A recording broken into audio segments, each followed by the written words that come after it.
প্রিয়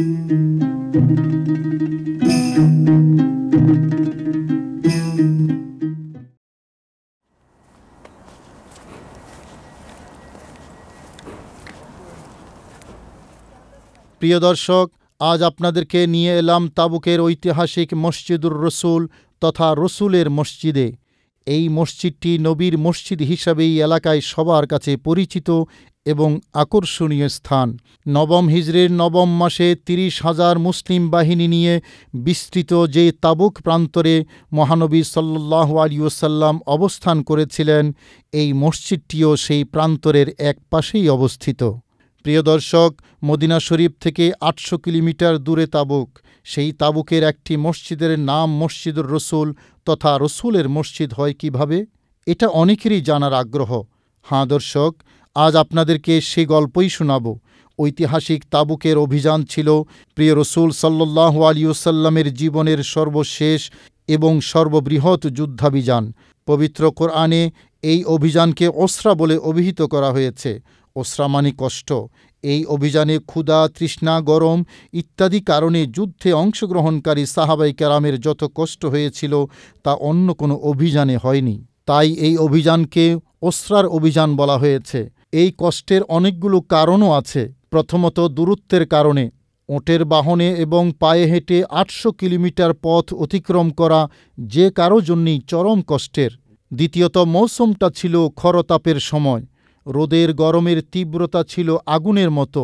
এই গরমে এতদূর অতিক্রম করার মাঝে কষ্ট আরও যোগ হয়েছে খাদ্য ও পানীয় সংকট। খাওয়ার জন্য খাবার নাই, পানের জন্য পানীয় নাই। সাহাবিগণ এত সব সংকটের মুখোমুখি হয়েছিলেন এই যুদ্ধের অভিযানে। অবশেষে সাহাবিদেরকে নিয়ে রসুল করিম সাল্লাল্লাহু আলাইহি ওয়াসাল্লাম এই প্রান্তরে এসে উপস্থিত হন। এই জায়গায় অবস্থানকালীন সময়ে মহানবী সাল্লাল্লাহু আলাইহি ওয়াসাল্লাম এই জায়গায় নামাজ আদায় করেছিলেন। পরবর্তীতে এখানে একটি মসজিদ হয় এবং এই মসজিদের নাম রাখা হয় রসুলের মসজিদ। দর্শক, আরব বিশ্বের মসজিদগুলোর মধ্যে যে ধরনের সুযোগ সুবিধা থাকে, এই মসজিদেও তার সবই আছে। ভেতরে সুন্দর ডিজাইন, দৃষ্টিনন্দন মেহরাব আর আরবীয় স্টাইলের মিম্বর সবার দৃষ্টি কেড়ে নেয়। আরবদের প্রায় প্রতিটি মসজিদে ঝাড়বাতি শোভাবর্ধন করে মসজিদের ভেতরের অংশের। এখানেও তাই আছে। বিশাল ঝাড়বাতি ঝুলিয়ে দেওয়া হয়েছে মসজিদের ছাদ থেকে।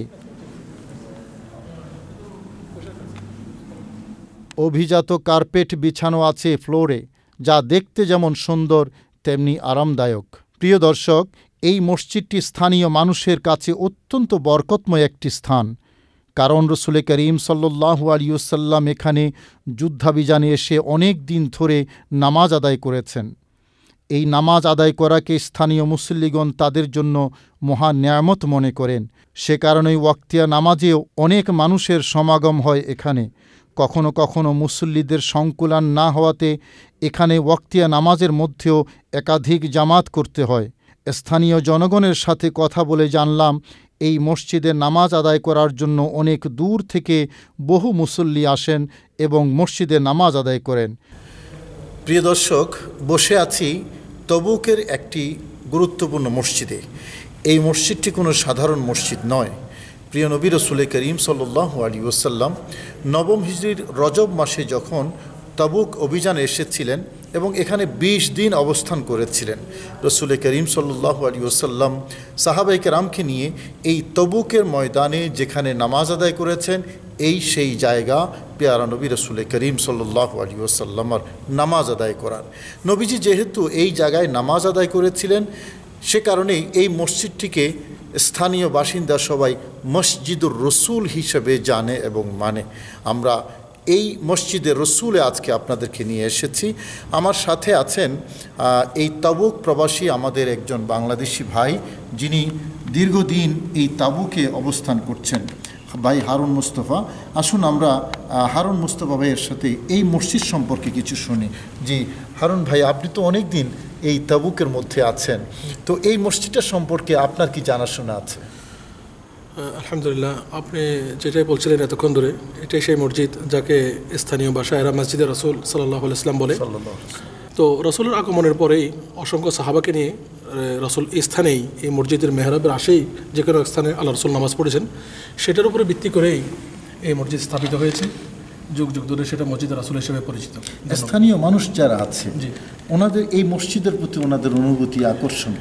আপনি একটু আগে নামাজের সময় যখন আপনি এখানে উপস্থিত ছিলেন, আপনি দেখেছেন যে প্রথম জামাত, দ্বিতীয় জামাত, তৃতীয় জামাত, তার অর্থ এটাই বহন করে মসজিদ তো তাবকে কম না, কিন্তু স্থানীয় মানুষ এখানে একটা রুহানিয়তের একটা স্পেশালিটি অনুভব করে, যার কারণে তারা বিভিন্ন স্থান থেকে, আমরা নিজেরাও বিভিন্ন সময় এখানে এসে নামাজ পড়ি, আমরা একটু আলাদা একটা অনুভূতি হয় আমাদের ভিতরে, যেহেতু আল্লাহ রসুলের কদম মোবারক এখানে পড়েছে, সেখানে একটা বরকত এবং রহমতের স্থান মনে করি আমরা, সেখানে বরকতের উদ্দেশ্যেই আসি। সাধারণ মানুষ সেই বরকতটা জি, আপনি দেখছেন এখানে মসজিদ এই নামাজের সময় সাধারণত আমরা যেটা পাঞ্জেগানা নামাজ বলি, এশারের সময় কিন্তু এত বেশি মুসল্লি হয় না, কিন্তু আপনি যখনই এখানে আসবেন সেটার জন্য কোনো স্পেশালি ডে নেই, শুক্রবারে আসুন, শনিবারে আসুন, রবিবারে আসুন, যখনই আপনি আসবেন দেখবেন মসজিদ সবসময় ভর্তি। এটাই আল্লাহ রসুলের আরেকটি মজা। এই এলাকাটা তো পুরোটাই এই রসুল করিম সাল্লাল্লাহু আলাইহি ওয়াসাল্লাম যেখানে অবস্থান করেছেন এই এলাকাটাই পুরো। জি, এটা কথিত আছে, এটা তো আসলে তখন কিছুই ছিল না, এখন তো আপনি সেখানে ঘরবাড়ি, ব্যবসা প্রতিষ্ঠান, বিভিন্ন কিছু দেখতেছেন। তখন তো আপনাকে আমরা একজনের সাথে যতটুকু জানলাম একজন গবেষকের মাধ্যমে, যে মাত্র বিগত 120 বছর আগে 60টা বাড়ি ছিল, মাত্র 60টা বাড়ি। তো 120 বছর আগে যদি 60টা বাড়িই থাকে, তার আগে তো কিছুই ছিল না, কিছুই ছিল না। তখন এটা শুধু ধুধু ময়দান ছিল, এবং এখানে একটা মাকবারা আছে সংকৃত সামনেই, একটা মাকবারা যেটা কবরস্থান বলা হয়, সেটা, আর কিছু এখানে ছিল না, কিছু নাই। তো এটাই একমাত্র এটাকে উদ্দেশ্য করে তাবুক আপনার সূচনা হয়েছে, আল্লাহ রসুল কদম মোবারক এখান থেকেই, নিচ থেকেই তাবুকের সূচনা। মসজিদ রসুল থেকে এখন অসংখ্য মসজিদ, অসংখ্য মুসল্লি, এবং কি একটা তাবুকের নাম একটা সুন্দর শহর, যেটা ইতিমধ্যে আপনার নজরে এসেছে। শুধু দর্শক, আপনারা শুনেছেন রসুল করিম সাল্লাল্লাহু আলাইহি ওয়াসাল্লাম এখানে নামাজ আদায় করার কারণে এখানে একটি মসজিদ প্রতিষ্ঠিত হয়েছে, এবং এই মসজিদকে মসজিদুর রসুল হিসেবে সকলেই জানে। নবীজি যেখানে নামাজ আদায় করেন এটা আসলে সাধারণ জায়গা বা সাধারণ মসজিদ থাকে না। আমরা সহিহ বুখারী শরীফে হযরত ইতবান বিন মালিক রাদিয়াল্লাহু তাআলা আনহুর যে হাদিসটি আমরা দেখতে পাই, তিনি রসুল করিম সাল্লাল্লাহু আলাইহি ওয়াসাল্লামের কাছে একবার আবেদন জানিয়েছিলেন, ইয়া রাসূলুল্লাহ, আমি তো অন্ধ, সবসময় নামাজে যেতে পারি না, তো আপনি যদি আমার ঘরে এসে আমার ঘরে কোনো একটা জায়গায় একটু নামাজ আদায় করতেন, তাহলে আপনার নামাজ আদায় করার সেই জায়গাটাকে আমি আমার মুসল্লা হিসাবে, মানে নামাজ গাহ হিসাবে আমি গ্রহণ করতাম। রসুল করিম সাল্লাল্লাহু আলাইহি ওয়াসাল্লাম হযরত ইতবান বিন মালিক রাদিয়াল্লাহু তাআলা আনহুর ডাকে সাড়া দিয়েছেন, এবং ইতবান বিন মালিক রাদিয়াল্লাহু তাআলা আনহুর ঘরে গিয়ে জিজ্ঞেস করেছিলেন যে আমি কোথায় নামাজ পড়ব, তুমি দেখিয়ে দাও। দেখিয়ে দেওয়ার পরে পেয়ারা নবী রসুল করিম সাল্লাল্লাহু আলাইহি ওয়াসাল্লাম সাহাবাই কেরামকে নিয়ে ঠিক সেই জায়গায় নামাজ আদায় করেছেন। নবীজি চলে আসার পরে ইতবান বিন মালিক রাদিয়াল্লাহু তাআলা আনহু পরবর্তী সময়ে, যেহেতু তিনি অন্ধ সাহাবী ছিলেন, সেখানেই নামাজ আদায় করতেন। মুহাদ্দিসিনগণ এই হাদিসের আলোকে স্পষ্ট করে যে কথাটি বলেছেন যে পেয়ারা নবী যেখানে নামাজ আদায় করেছেন, নামাজ আদায় করতেন বা নবীজি গিয়েছেন, সেই জায়গাটি বরকতময় হয়ে যায়। শুধু দর্শক, এরকম একটি বরকতময় জায়গা হলো এই মসজিদে রসুল। জুমার দিন মুসল্লিদের ভিড়ে আশেপাশের এলাকায় তিল ধারণের ঠাঁই থাকে না। আসলে এই সবই প্রিয় নবী রসুল করিম সাল্লাল্লাহু আলাইহি ওয়াসাল্লামের প্রেমের আকর্ষণ। রসুল করিম সাল্লাল্লাহু আলাইহি ওয়াসাল্লাম নামাজ আদায় করার জায়গায় যে কোনো মুসলমান একটুখানি পরশ নিতে চাইবে, এটাই তো স্বাভাবিক। আমরাও এই আকর্ষণেই এই ঐতিহাসিক মসজিদে হাজির হয়েছি, তৃপ্তি ভরে দেখেছি। বরকতময় এই মসজিদে নামাজ আদায় করারও মহান আল্লাহ তাআলা আমাদেরকে তৌফিক দিয়েছেন। আমাদের তো প্রিয় নবী রসুল করিম সাল্লাল্লাহু আলাইহি ওয়াসাল্লামকে দেখার সৌভাগ্য হয়নি, প্রিয় হাবিব সাল্লাল্লাহু আলাইহি ওয়াসাল্লামের পেছনে নামাজ আদায় করারও সুযোগ পাইনি। নবীজি সাল্লাল্লাহু আলাইহি ওয়াসাল্লামের সান্নিধ্যে থাকার সুযোগ লাভ করিনি। তবে প্রায় ১৫০০ বছর আগে দুজাহানের বাদশাহ রহমতুল্লিল আলামিন সাল্লাল্লাহু আলাইহি ওয়াসাল্লাম যেই জায়গায় অনেক দিন ধরে নামাজ আদায় করেছেন, আমরা সেই বরকতময় মসজিদে আসতে পেরে এবং নামাজ আদায় করতে পেরে মহান রব্বুল আলামিন আহকামুল হাকিমিনের দরবারে অনিশেষ শুকরিয়া আদায় করছি। মহান আল্লাহ যেন প্রিয় হাবিব সাল্লাল্লাহু আলাইহি ওয়াসাল্লামের উসিলায় আমাদের নামাজ এবং সারা জীবনের ইবাদত কবুল করেন এবং আমাদের নাজাতের ব্যবস্থা করে দেন। আমিন।